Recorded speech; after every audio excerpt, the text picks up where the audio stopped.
KDP ಸದಸ್ಯರು ಆರೋಪ ಮಾಡುತ್ತಿದ್ದಾರೆಂದು ರಾಜ್ಯ ಎಸ್ಸಿ ಮೋರ್ಚಾ ಕಾರ್ಯದರ್ಶಿ ಪಾರ್ವತಯ್ಯ ಹಾಗೂ ಮಾಜಿ ಜಿಲ್ಲಾ ಪಂಚಾಯತ್ ಸದಸ್ಯ ಸಿಎಚ್ ಪ್ರಕಾಶ್ ಆಕ್ರೋಶ ವ್ಯಕ್ತಪಡಿಸಿದ್ದಾರೆ. ಐಕ್ಯಗೊಂಡು ಬಹಳ ಉತ್ಸಾಹತೆಯಿಂದ ಆರೋಪವನ್ನು ಮಾಡಿದರೆ ನಮ್ಮ ಸುರೇಶ್ ಅವರ ಮೇಲೆ. ಇದು ಆಧಾರರಹಿತವಾದ ಆರೋಪ ಅಂತ ನಾನು ಹೇಳಕ್ಕೆ ಇಷ್ಟಪಡ್ತೀನಿ.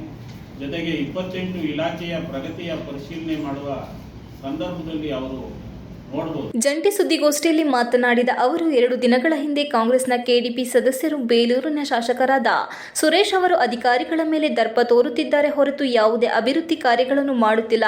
ಅವರು ಶೋಕಿಗಾಗಿ ಶಾಸಕರಾಗಿದ್ದಾರೆಂದು ಹೇಳಿರುವುದು ಅವರ ಆ ನಾಯಕರ ವ್ಯಕ್ತಿತ್ವ ತೋರಿಸುತ್ತದೆ. ನಮ್ಮ ಶಾಸಕರಾದ ನಂತರ ಪ್ರತಿ ಎಲ್ಲ ಇಲಾಖೆ ಅಧಿಕಾರಿಗಳ ವಿಶ್ವಾಸ ಪಡೆದು ಉತ್ತಮ ಕೆಲಸ ಮಾಡುತ್ತಿದ್ದಾರೆ. ಜಡ್ಡು ಹಿಡಿದಿರುವ ಅಧಿಕಾರಿಗಳಿಗೆ ಚಾಟಿ ಬೀಸುವ ಮೂಲಕ ಅವರಿಂದ ಕೆಲಸ ಮಾಡಿಸುತ್ತಿದ್ದಾರೆ. ಇದು ಕೆಲವರಿಗೆ ಇರುಸು ಮುರುಸಾಗುತ್ತಿದೆ. ಇನ್ನು ನಮ್ಮ ತಾಲೂಕಿನಲ್ಲಿ ಬರುವ 37 ಅಧಿಕಾರಿಗಳ ಸಭೆ ಕರೆದು ಎಲ್ಲ ಇಲಾಖೆಯಲ್ಲೂ ಭ್ರಷ್ಟಾಚಾರ ಕೆಲಸ ಮಾಡಬಾರದು ಎಂಬ ಸ್ಪಷ್ಟ ಸಂದೇಶ ನೀಡುವ ಮೂಲಕ ತಾಲೂಕಿನಲ್ಲಿ ಕೆಲಸವನ್ನು ಮಾಡಿಸುತ್ತಿದ್ದಾರೆ. ಅವರು ಸುಮಾರು 9,000 ಬಕರುಕುಂ ಅರ್ಜಿ ವಿಲೇವಾರಿ ಆಗದಂತೆ ಇದ್ದಂತಹ ಅರ್ಜಿಗಳನ್ನು ಇಂದು ಯಾರು ನಿಜವಾದ ಫಲಾನುಭವಿಗಳಿದ್ದಾರೆ ಅವರಿಗೆ ಇಂದು ಶಾಸಕರು ಅಧಿಕಾರಿಗಳ ಮೂಲಕ ವಿಲೇವಾರಿಯನ್ನು ಮಾಡಿಸಿದ್ದಾರೆ. ಈಗಾಗಲೇ ಸರ್ಕಾರ ಇಲ್ಲದಿದ್ದರೂ ಸಹ ಸರ್ಕಾರದಿಂದ ಇವರು ತಾಲೂಕಿನ ಅಭಿವೃದ್ಧಿಗಾಗಿ ಹಣವನ್ನು ತಂದು ಅಭಿವೃದ್ಧಿ ಮಾಡಿರುವುದಕ್ಕೆ ಹಲವಾರು ದಾಖಲೆಗಳು ನಮ್ಮ ಬಳಿ ಇದೆ. ಕೆಡಿಪಿ ಸಭೆಗಳನ್ನು ನಮ್ಮನ್ನು ಆಹ್ವಾನಿಸದೆ ಏಕಪಕ್ಷೀಯವಾಗಿ ಇವರ ನಿರ್ಧಾರ ತೆಗೆದುಕೊಂಡಿದ್ದಾರೆ ಎಂದು ಅವರ ಆರೋಪ ಸತ್ಯಕ್ಕೆ ದೂರವಾಗಿದೆ. ಇಲ್ಲಿವರೆಗೂ ಉಸ್ತುವಾರಿ ಸಚಿವರ ಕೆಡಿಪಿ ಸಭೆಯನ್ನು ಕರೆದಿಲ್ಲ. ಇನ್ನು ಶಾಸಕರು ಕೆಡಿಪಿ ಸಭೆ ಕರೆಯಲು ಚುನಾವಣೆ ನೀತಿ ಸಂಹಿತೆ ಇದ್ದಿದ್ದರಿಂದ ಕರೆಯಲು ಆಗಿಲ್ಲ ಎಂಬುದು ಅವರಿಗೆ ಮನವರಿಕೆ ಆಗಬೇಕು. ಹಲವಾರು ವರ್ಷಗಳಿಂದ ಕೋಳಿ ಅಂಗಡಿಗಳ ತೆರವಿಗಾಗಿ ಯಾರು ಮುಂದಾಗದಿದ್ದಾಗ ಶಾಸಕರು ಸ್ಥಳೀಯ ಅಧಿಕಾರಿಗಳ ವಿಶ್ವಾಸ ಪಡೆದುಕೊಂಡು ತೆರವು ಮಾಡಿದ್ದಾರೆ. ಅಧಿಕಾರಿಗಳ ವರ್ಗಾವಣೆ ದಂಧೆಯನ್ನು ಯಾರು ಮಾಡುತ್ತಿದ್ದಾರೆ, ಯಾರು ಅಧಿಕಾರಿಗಳನ್ನು ಇಲ್ಲಿಗೆ ತಂದು ಹಾಕುತ್ತಿದ್ದಾರೆ ಎಂಬುದು ತಾಲೂಕಿನ ಜನತೆಗೆ ತಿಳಿದಿದೆ. ಯಾವ ಅಧಿಕಾರಿಗಳಿಂದ ತಾಲೂಕಿನ ಅಭಿವೃದ್ಧಿಗೆ ಕೆಲಸ ಆಗಬೇಕೆಂಬುದು ಅವರ ಕೈಯಲ್ಲಿ ಶಾಸಕರು ಮಾಡಿಸುತ್ತಿದ್ದಾರೆ. ನಮ್ಮ ತಾಲೂಕಿಗೆ ಅನುದಾನವನ್ನು ನೀಡಲು ಅವರದ್ದೇ ಸರ್ಕಾರ ಇದ್ದರೂ ನೀಡುತ್ತಿಲ್ಲ. ಅದರ ಬಗ್ಗೆ ಮಾತನಾಡದೆ ಶಾಸಕರು ಮಾತನಾಡುವ ನೈತಿಕತೆ ಕಾಂಗ್ರೆಸ್ ನಾಯಕರಿಗಿಲ್ಲ. ಸುಮಾರು 11,000 ಕೋಟಿ SC/ST ಹಣವನ್ನು ಗ್ಯಾರಂಟಿ ಹೆಸರಿನಲ್ಲಿ ನುಂಗಿ ಹಾಕಿದ್ದು ಅವರಿಗೆ ಗೊತ್ತಿಲ್ಲವಾ?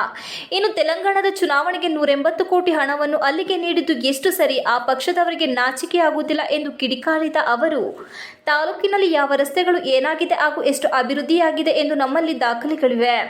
ಶಾಸಕರು ಕೇವಲ ಗುದ್ದಲಿ ಪೂಜೆ ಮಾಡಲು ಬಂದಿಲ್ಲ, ಅನುದಾನ ತಂದ ನಂತರ ಅದನ್ನು ಕಾರ್ಯರೂಪಕ್ಕೆ ತರುತ್ತಿದ್ದಾರೆ.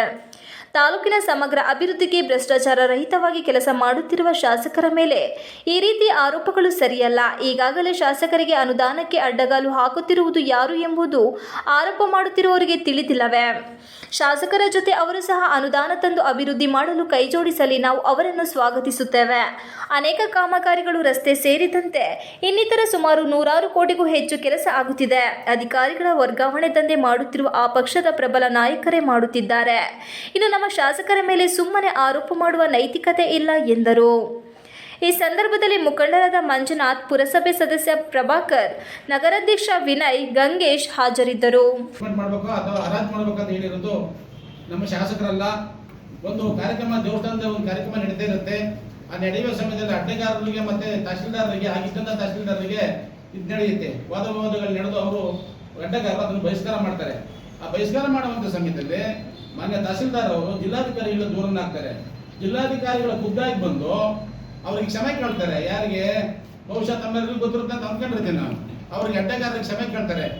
ಆ ಸಂದರ್ಭದಲ್ಲಿ ಅದನ್ನು ಮನಗಂಡು ಅವರು ಸರ್ಕಾರಕ್ಕೆ ಬರೆದು ಇದನ್ನ ಮಾಡ್ಬೋದಾ, ಈ ರೀತಿ ಯಾರು ಬೇಕಾದ್ರೆ ಮಾಡ್ಬೋದಲ್ಲ ಅಂತ ಹೇಳಿ ನಾನು ಕೂಡ ಚನ್ಕೇಶ್ವರನಿಗೆ ಮಲ ಕೊಡುವಂತ ಒಂದು ಕಾರ್ಯವನ್ನು ಪುಣ್ಯ ಕಾರ್ಯವನ್ನು ನಾನು ಮಾಡ್ತಾ ಇದ್ದೀನಿ. ಅದನ್ನು ನಮಗೆ ಏನು ಕೊಡ್ತಾ ಇಲ್ಲ. ಅವರಿಗೆ ಅಡ್ಡಗಾರರ ಕೆಲಸ ಸ್ವಲ್ಪ ಗಟ್ಟಿಮುಟ್ಟಾದ ಕೆಲಸ ಅಂತೇಳಿ ಅವ್ರಿಗೊಂದಷ್ಟು ಗೌರವಧನ ಕೊಡ್ತಿದ್ದಾರೆ.